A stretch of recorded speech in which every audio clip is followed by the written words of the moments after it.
তো আহি গ'ল আপুনি মোৰ চেনেলত বলক ভিডিঅ'টো এতিয়া ষ্টাৰ্ট কৰোঁ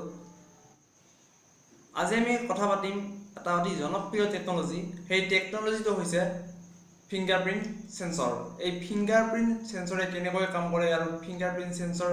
কি কি প্ৰকাৰৰ আছে তাৰ আমি এই ভিডিঅ'টোত আলোচনা কৰিম ভিডিঅ'টো প্ৰথমৰ পৰা শেষলৈকে যাব আপুনি নিশ্চয় বুজি পাব বলক ভিডিঅ'টো ষ্টাৰ্ট কৰোঁ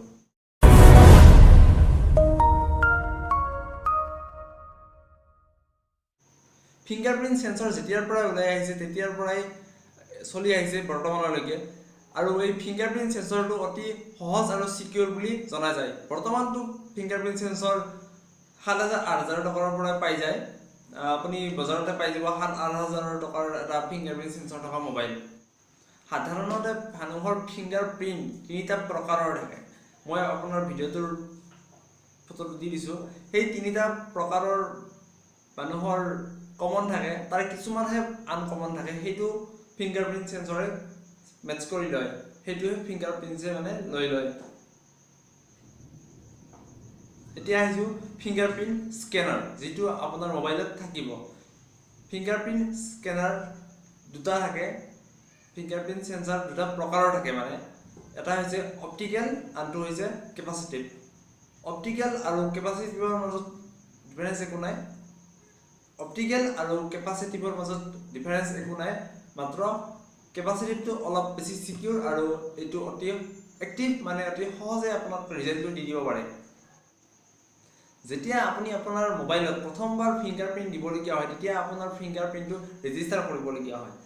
যেতিয়া আপুনি মোবাইলত আপোনাৰ ফিংগাৰপ্ৰিণ্টটো দিবলগীয়া হয় বাৰে বাৰে দি থাকিব লাগে এনেকৈ এবাৰ এনেকৈ এবাৰ এনেকৈ এবাৰ এনেকৈ আচলতে এইটো কিয় হয় জানেনে আপোনাৰ ফিংগাৰপ্ৰিণ্টৰ পিছফালে এটা কেমেৰাৰ নিচিনা বস্তু থাকে সেই বস্তুটোৱে আপোনাৰ ফিংগাৰপ্ৰিণ্টটো যিটো আপোনাৰ ফিংগাৰপ্ৰিণ্ট সেইটো সেভ কৰি ৰাখে আৰু ফটো মাৰি মাৰি তেনেকৈ সেভ কৰি ৰাখে আৰু তাহাঁতে এখন সম্পূৰ্ণ এখন মানে যিবিলাক বস্তু সকলোৰে নাথাকে যিবিলাক বস্তু আপোনাৰ এটা আনকমন সেইটো বস্তু তাহাঁতে লৈ এখন মেপ বনায় অথবা এখন নক্সা বনায় সেইখন তাহাঁতে সেভ কৰি ৰাখে যেতিয়া আপুনি এটা বেলেগ আঙুলিৰে সেইটো খুলিবলৈ চেষ্টা কৰিব তেতিয়া আপোনাৰ মোবাইলটো আনলক নহ'ব মানে আপোনাৰ মোবাইলটোৰ সেন্সৰে এইটো কপি নকৰিব এইটো মেচ নকৰিব আৰু অপটিকেল স্কেনাৰে সেইটো ফটো মাৰি লৈ আৰু অলপমান পিছত আপোনাক ৰিজাল্টটো দি দিয়ে অপটিকেল স্কেনাৰত আপোনাৰ আঙুলিটো নিদিলেও হয় জাষ্ট আপুনি কাগজ এখনত মাৰি দিলে বা টিপ সহিত কাগজত দি দিলে সেইটো দি পেলাই কেমেৰাটোৰ আগত দি দিলে তাহাঁতে স্কেন কৰি পেলাই অলপমান পিছত আপোনাক ৰিজাল্টটো দি দিব কিন্তু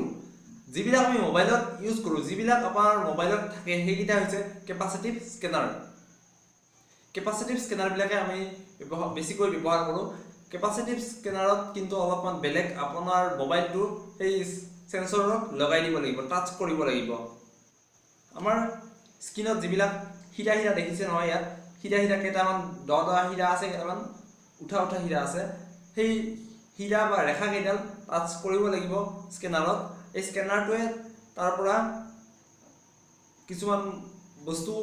লৈ ল'ব যিবিলাক বস্তু আনকমন সকলোৰে কিছুমান একে থাকে মই কৰি দিছোঁ যিবিলাক বস্তু নাই সেইটো লৈ পেলাই এখন নক্সা তৈয়াৰ কৰে সেইখন তাহাঁতৰ ভিতৰত থৈ দিয়ে আৰু আপোনাৰ মোবাইলটো যেতিয়া খুলিবলৈ হ'ব আপোনাৰ মোবাইলটোত স্কেনাৰত আপোনাৰ আঙুলিটো লগাই দিয়াৰ লগে লগে খোলা যায় বা আপুনি বেলেগ এটা আঙুলিৰে খুলিবলৈ ইচ্ছা কৰিলেও সেইটো খুলিব নোৱাৰিব মানে আনলক নহ'ব এতিয়া বুজি পালে কেপাচিটিভ আৰু অপটিকেল স্কেনাৰ কি আচলতে মই এই কথাখিনি থুলমূলকৈহে বুজাই দিছোঁ কাৰণ ময়ো সেনেকৈ বুজি লৈছোঁ বেছি টেকনিকেলি বুজিবলৈ গ'লে বহুত দীঘল কনফিউজ হৈ যায় চ' মই থুলমূলকৈ বুজাই দিছোঁ অসমীয়াত আমি নিজে বুজি লওঁ জাষ্ট আপোনাক যিখিনি লাগে সেইখিনি বুজি ল'লে হ'ল বাহিৰাবিলাক ইমান মাথাত সোমাই লাভ নাই ন তো ভিডিঅ'টো যদি ভাল লাগিছে লাইক কৰিব কমেণ্ট কৰিব আৰু ছাবস্ক্ৰাইব কৰিব নাপাহৰিব আৰু বিহু আহিল বিহুৰ শুভেচ্ছা আপোনাক জনালোঁ তেতিয়ালৈকে বাই মই আকৌ নতুন ভিডিঅ' বনাই আনিম অতি সহজত নহয় আচলতে অতি সোনকালে বনাই আনিম তো তেতিয়ালৈকে বাই